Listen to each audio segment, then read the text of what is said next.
Next up, we have Jane Russell, who is an RN and the Program Director for the AIDS Education and Training Center at the OSU Wexner Center. And she is going to talk a bit about HIV care then versus now. Thank you. It says that the host has disabled the screen sharing. Oh, hold on just a second. I thought I. Perfect. How about now?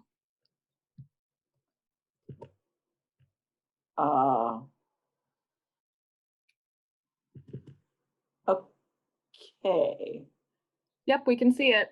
Okay, let me change my view if I can.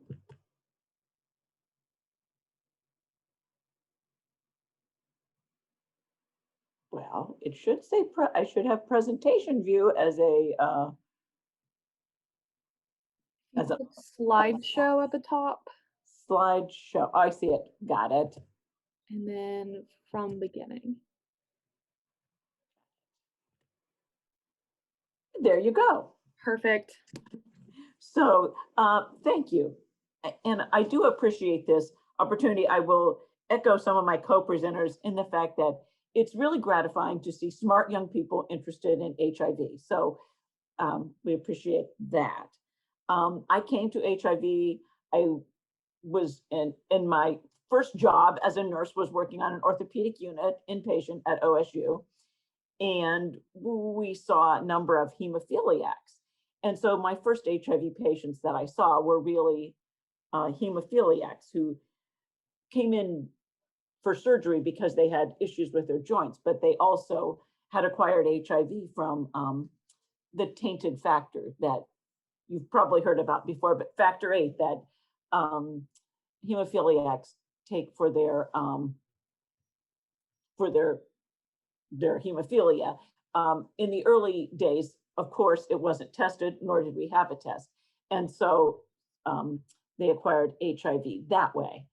And then I started working in the AIDS Clinical Trials Unit where David presented from there now. So my talk is about the past, the present, and the future. And Dr. McDowell and Quick talked a little bit about this, about how a virus, which is very similar to HIV, it's a simian virus, passes from a monkey, a chimpanzee to a person. And it's not unusual for an organism to jump to another species. I think we've all heard about that now because we keep hearing about the SARS virus that causes COVID. So organisms can jump from an animal to a person through various things. In the case of HIV, bushmeat is what they would call meat from chimpanzees, those kinds of things. And they are, when hunters hunt this kind of meat, the animals do not go down easily. So there's some fighting and there's blood transfer. So that is one of the origin stories, as I think Dodie McDowell said. So in the 60s and 70s, and how it is thought that HIV came to like North America and Canada is through Haiti.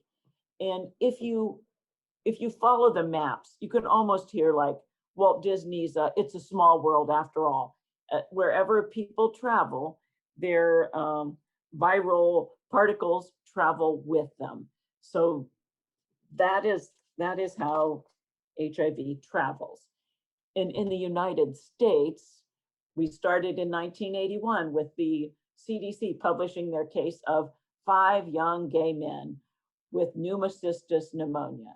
It was called GRID, gay-related immune deficiency.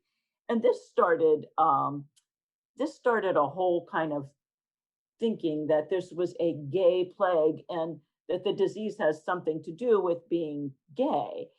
And this is really not unlike maybe calling COVID a SARS virus. You know, you pick something and it's not accurate, but it kind of sticks.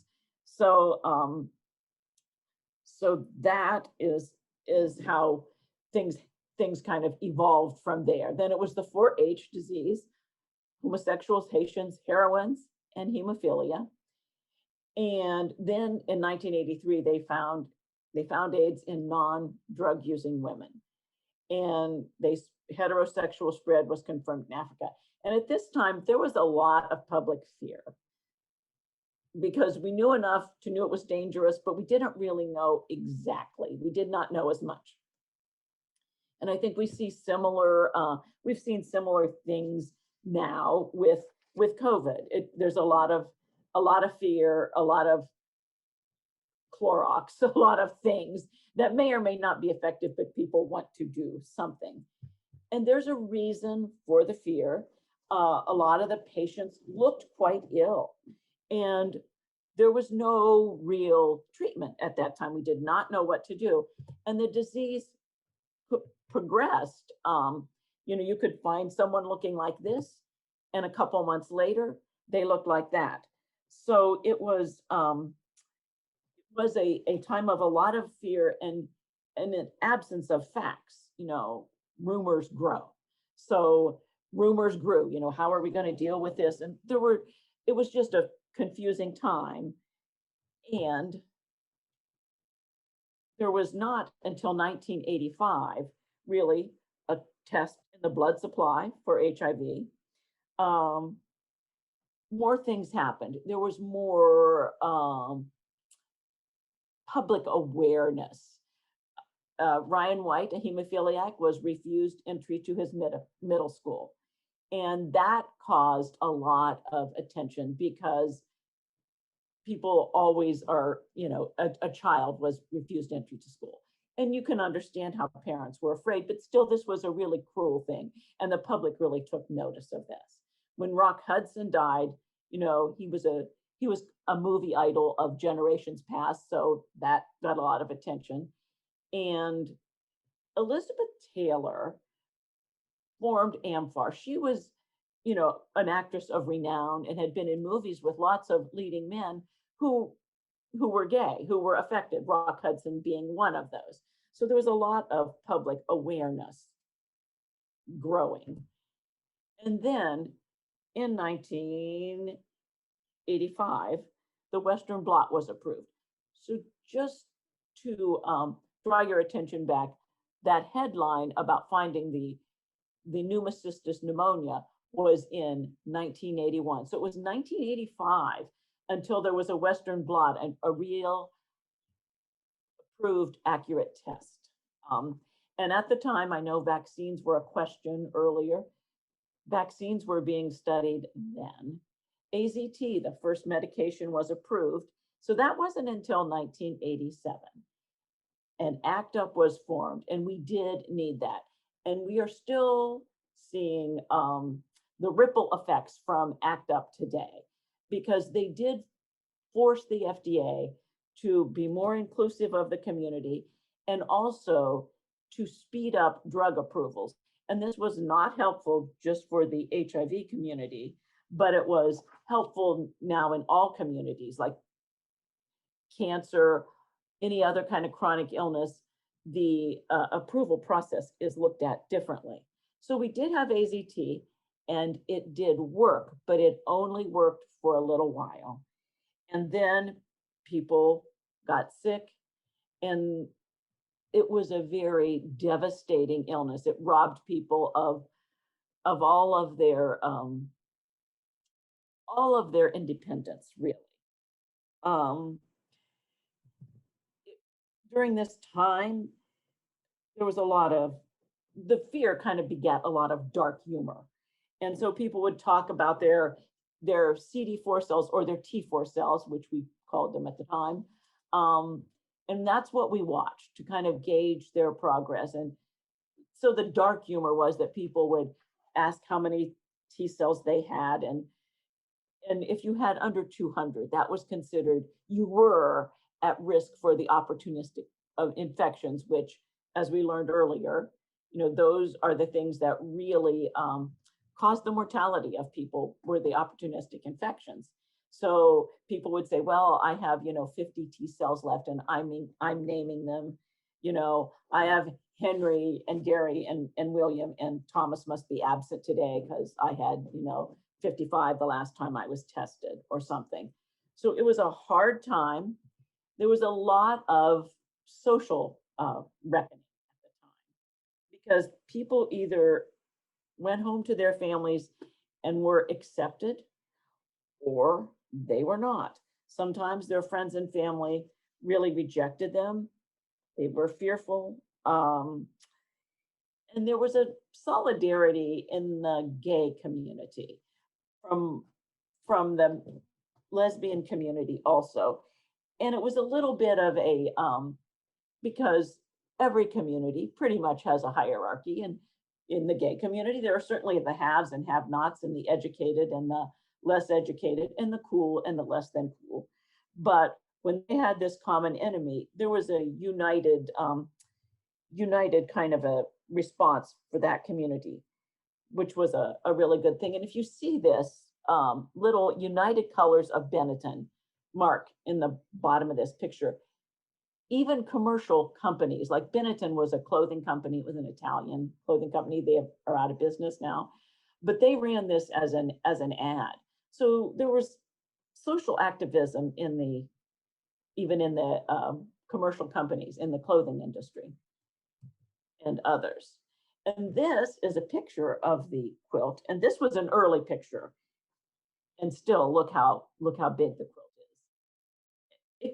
It amplifies actually the number of the fact that these are all people. When you hear 100 die or 100,000 die, those are like numbers.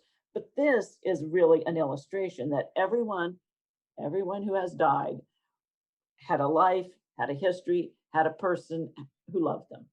So here it is on the National Mall, which is where politicians and policymakers will see it. So it's sad and it's art and it's advocacy. So I'm really glad to be part of your quilt display today. In the 90s, the US public health addressed it, post-exposure prophylaxis for occupational exposure to HIV. So we now have, we can also have post-exposure prophylaxis for a sexual exposure, but at this time, it was really for doctors and nurses who had become exposed at work. And sadly, Ryan White died in 1990. And Ryan White, you may know that name, and you may know that there's Ryan White funding. A lot of care for HIV patients is funded by the Ryan White Care Act, and that's a federal legislative act. And I think it was Kennedy-Kassenbaum. It was supposed to be called the Kennedy-Kassenbaum Act, but Ryan White died, and so to honor him, who never got to benefit from the act, they named it after him. And Ryan White's mother is still in the activism world, which she was not at this time. Ryan was his own advocate at the time. So, but his mother still does speaking engagements. So if you ever get a chance to hear her, Jeannie White Ginder is her name. And in 1991, then Magic Johnson announced that he was positive, and this kind of took the world by storm. A straight man, a professional athlete, and an African-American announced he was positive. This also started the Red Ribbon Project, and when it started, you could see red ribbons everywhere, and it was really a sign of activism. Oh, there was a lot of advocacy, and there was a lot of passiveness too. Our first really even a little bit better effective treatment came about in 1992. And in 1994, because if you heard Dr. McDowell and Quick talk earlier, there are a lot of women with HIV. It just was 5 gay men that they identified first here. So it was thought to be a disease of gay men. That is not true. So the US Department of Health and Human Services in 1994 required people who were studying HIV, which Ohio State is one of those centers. to include women and minorities in research. Now, they were actually not excluded because they were women and minorities. It was just that perhaps there was not enough outreach done to include them. So that was a specific requirement. And one of the big things that happened during this time, and I know most of you were not born, but I was born and actually a nurse, so was that AZT was shown to reduce mother to child transmission. And that was a really big deal, because when women found out that they were pregnant and they had HIV, a lot of them, there was a lot of angst, should they have the baby? Should they terminate? Even if we could stop the baby from having HIV, would the baby be what they called an AIDS orphan at the time? So this was a really big deal. And it also helped some women get into care, not enough, but some women get into care and get on treatment so that they could prevent transmission of HIV to the baby. The biggest optimism, I think, came in 1996 when there was a big meeting. It was an international conference in Vancouver. And this is when they started talking about HAART, H-A-A-R-T, which was highly active antiretroviral therapy. And the AIDS cocktail, which was called that because it was a mix of different drugs. It also made it sound a little more fun than it was. There were side effects from these drugs. The viral load test was approved, which was also a more accurate way for treatment progress to be tracked. We could track how your viral load is doing because it was a quicker response than your T cell count, which was what we had watched before. And because at this time, the drugs did not have any immediate side effects, like the old drugs like AZT. People had headaches, nausea, vomiting when they started taking them. So sometimes people didn't want to take them until they were sick because, remember, they only worked for about 6 months. So they wanted to wait until they were sicker and then take them. But now it was like, well, hit hard and hit early. That's our new motto. And for the first time, there was a slowing of the HIV death rate in the US. So that was kind of a happy time. But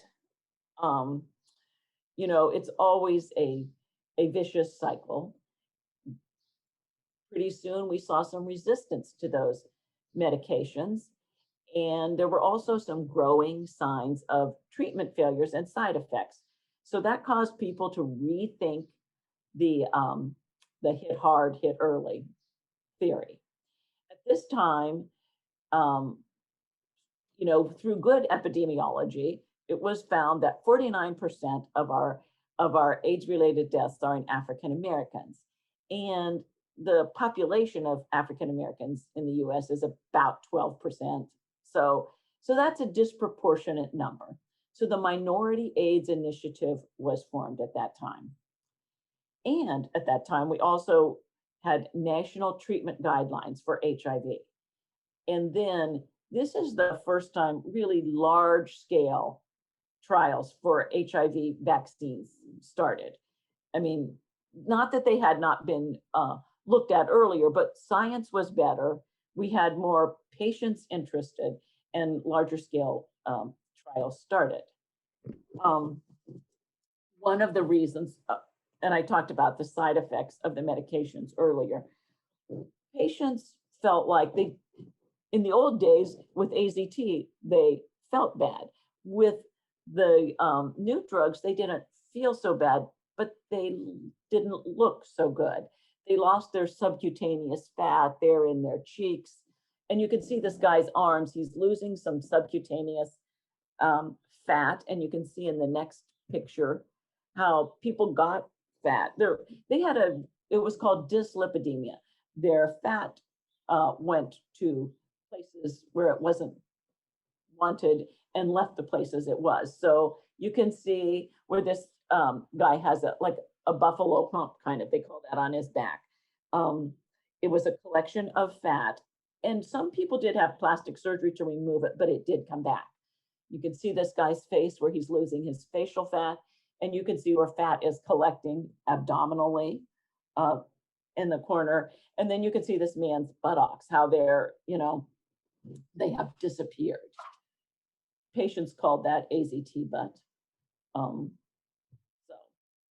So by this time, and we're in the 2000s now, AIDS is the 4th largest global killer.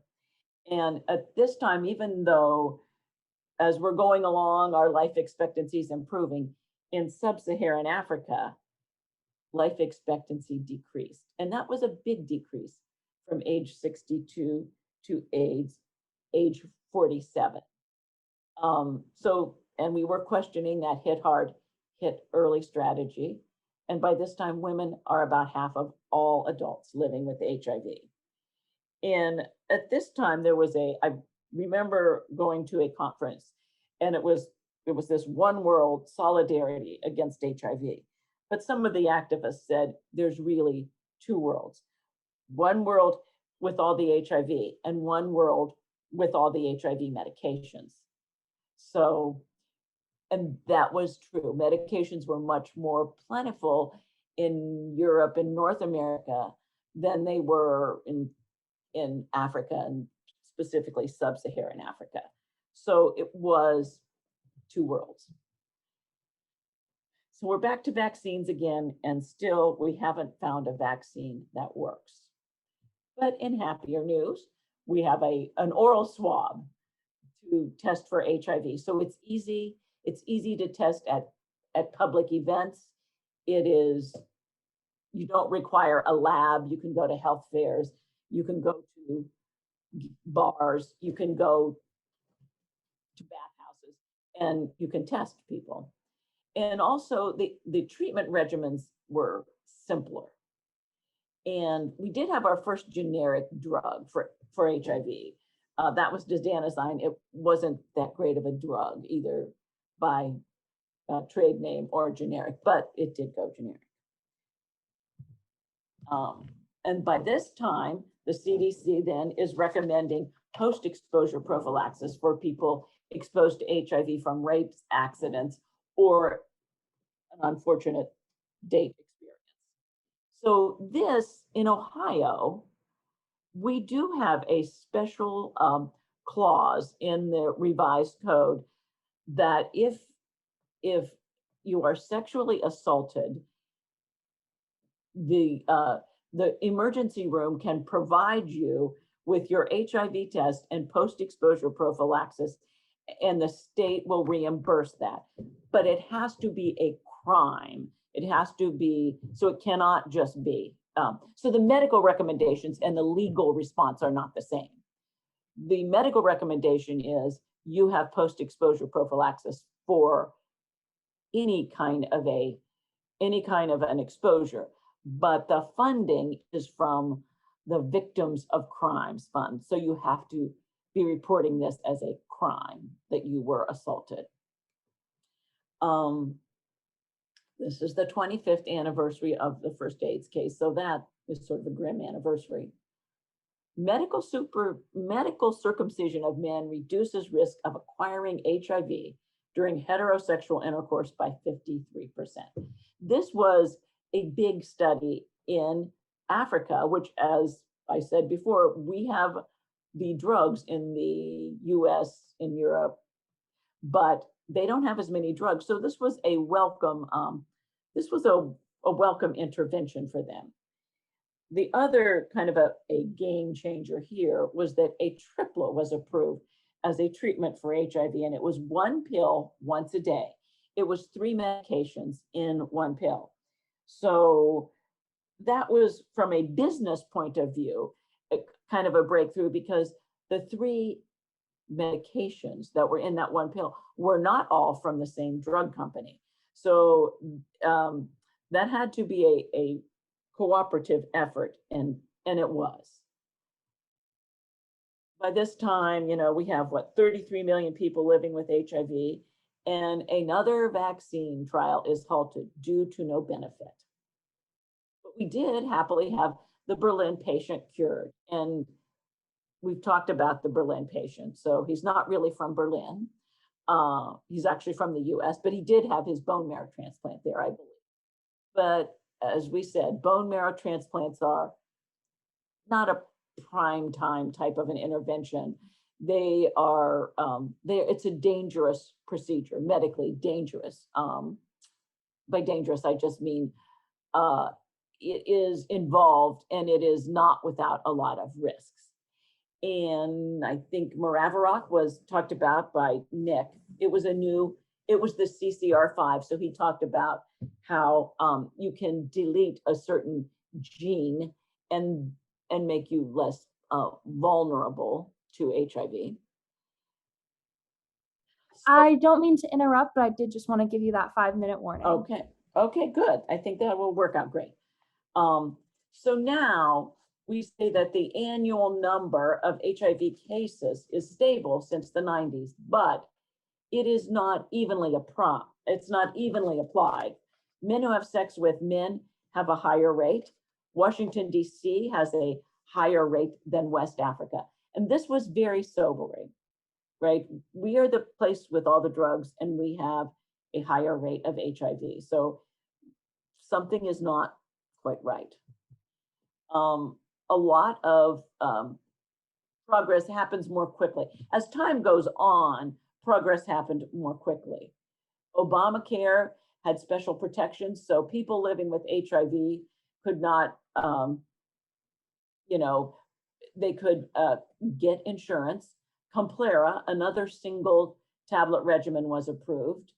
And then in 2012, Truvada was approved for pre-exposure prophylaxis.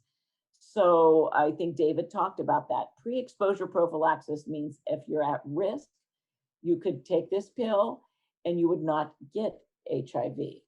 And in Ohio, we do have a drug assistance program for people who need PrEP. We have people taking PrEP, but a lot of people, I think, don't view themselves as at risk. So they are not maybe going forward for treatment, they're not seeking treatment. It is available. So that we're working on different educational and marketing strategies for that. And then we have yet another, a functional cure. And in 2014, the Affordable Care Act, which after a lot of negotiating was approved. In 2015, this was a kind of a big sobering event. There was an outbreak of HIV in Austin, Indiana, which is a rural place.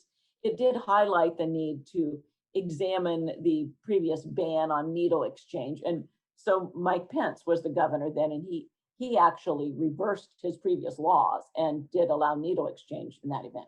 And the southern states in the US were the epicenter of HIV at that time. So not New York, not DC, not California, the southern states.